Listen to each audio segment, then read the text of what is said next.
today's episode of Poland Daily Culture, we're going to give you an insight into a foreigner's perspective living in Poland. We will be exploring their experiences and how they have absorbed certain aspects of the culture. How do you feel English people are different from Poles? Taking that, for example, an English person tends to be that little bit more open at first. How else are they different? Well... in their way of thinking, maybe, or acting.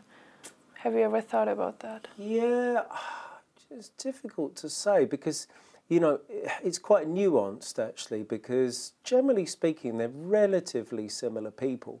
I would say that Poles are a little bit more in touch they're a bit more rooted in their culture and tradition. Mm-hmm. There is this sort of common thing in Britain, like, what is it to be British or something like that? You don't have that debate in Poland. People don't feel like they need to ask that. They know what it is and they're comfortable with who they are and what they are. And they just are Polish. You don't have to go into depths about what it is. I have a respect for that. And I like that about Poland. People are comfortable with who they are, basically. It comes more naturally and easily. Mm-hmm. So there is this aspect, kind of culturally. Mentality, well, in a negative sense, people always, you know, there's this thing Poles have about themselves where they say, yeah, we like to complain.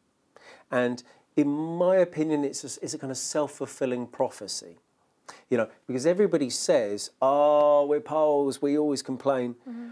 And I think by saying that, they sort of reinforce that. And so people do. But I also feel like it's kind of a thing in Poland to complain, especially about the weather, the air pressure. Yeah, the air pressure, the weather, all of that. But you actually have it. It's just the same in England. But people are perhaps sort of less self-aware of it in England. You know, in England, they don't always say, oh, we're always complaining.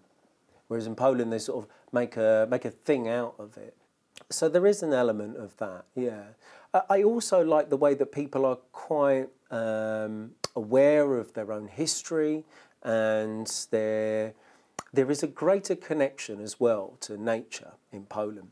So I'm coming from London, and people are oblivious to nature. If you're born and raised in London, you don't even think about visiting some countryside. Poles, even if, you know, they were born and raised in a city, there's still a generational thing where they haven't lost their connection with nature, and they automatically want to go to the countryside and that they feel at home there. And I have a great respect for that, and I've adopted part of that since being here. It's something I kind of felt that was missing from myself. So there is an element of that, yeah. And what is the first thing that comes to your mind when you think about Poland? The first thing that comes to mind, you know, it is to do with the sort of diversity of nature, because that's like what I enjoy most about the country, is you can kind of have those different experiences. You know, I am based in the centre, Warsaw, but I can easily get away to all these different parts of the country, to the north, to the seaside, to the south, to the mountains, etc. So there is a kind of, yeah, like I said, there's that attachment to nature, which is the first thing I think of, because it's the part of the culture which I have adopted. So I've kind of built on my own sort of, I don't know, way of thinking, mentality, etc. And this has now become part of me. So I think that is the part that I think of first, which almost sounds like a bit of a contradiction, given the fact that we're here in the city and it's Warsaw, and you know, you've got all the high-rise buildings everywhere. I don't know. With the people, I often think of Poles as like just quite hard-working people. Like people who graft. So you think it's true? It's not only a stereotype? It is completely true, because in England it's not quite the same. You know, I could never imagine people out on the street like selling apples or something like that. You know, maybe in a market or something. But people feel like they've got to graft. They've got to work for, you know, because nothing's going to be given on a plate. And I think that has to do with, one, the way in which society is organised, and two, sort of culturally and historically, it has been that way, and it's pushed people to the way they are today. And the thing, the first thing that comes to your mind when you think of Polish music? Polish music. Unfortunately, the first thing that has come to my mind would be disco polo, because I know it's terrible when you say it's the first thing. Really, I should have just said Chopin, but honestly... That's what I was thinking. Well, but, you know, given sort of modern culture, it's so inescapable. You go to a Polish wedding, there it is. True. You sit in the back of a taxi. But on the radio you also have different channels which you could switch to. Taxi so drivers it's not... listen. They don't listen to that though. they listen. Sorry, Polish taxi drivers. Your taste in music's awful, and it is disco polo. It's a kind of odd thing because of course it is, you know, it is in Polish, etc. But I can't stand it. Chopin is a kind of... It's the thing I would think of secondary, because it's not sort of part of my everyday reality, and I've only sort of found an interest in it and discovered Chopin on a deeper level in more recent years. So, you know, it's inescapable pop culture, so that is what it is. Sorry. Well, I have to agree with the... I really don't like disco polo either, but I feel like we have so much more to offer when it comes to Polish music. There is also, you know, another thing that I often think about is there's groups of bands who made it really big in the 80s and 90s, and they really have this sort of they've really lasted like a long time, and you'll still see it if you go down the streets. Anywhere, there'll still be posters for the bands who were huge during the 80s and 90s, and they still have maintained their popularity. And I feel like we should cultivate that instead of disco polo. Yeah. Which is rather embarrassing. It is, but I think you've got to remember, there's embarrassing pop music in every country. Yeah, but I agree with you. If you can put the emphasis on something with a little bit more depth to it, you know,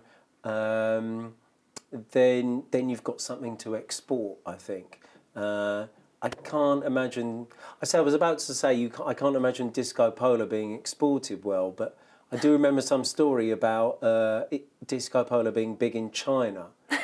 Well, I could see that maybe. Yeah, it was bizarre. I remember hearing that story. So, talking about food again, the first thing that comes to your mind when you think about standard food. Pierogi. Is that your favourite dish? It's not my favourite dish, but it is the thing that you think of first because it's kind of so ubiquitous. You know, it's absolutely everywhere. Any restaurant, and it will have pierogi. For me, it's not my favourite thing because it's still a slightly odd thing for me to just have some dumplings and that's it. But when you think about it, almost every country has its own pierogies. Britain doesn't. Not Britain, no. But for example, Spain has something similar, and China has those dim sums. You're right, Asia. They do. So when you think about it, it's not really only Poland. You're right, but you know, I can only say it from my own experience, and I hadn't really considered or thought about dumplings until I moved here. So, you know, that was my first impression, and it's a kind of lasting impression. And how do you feel about Polish hospitality? That is quite well known.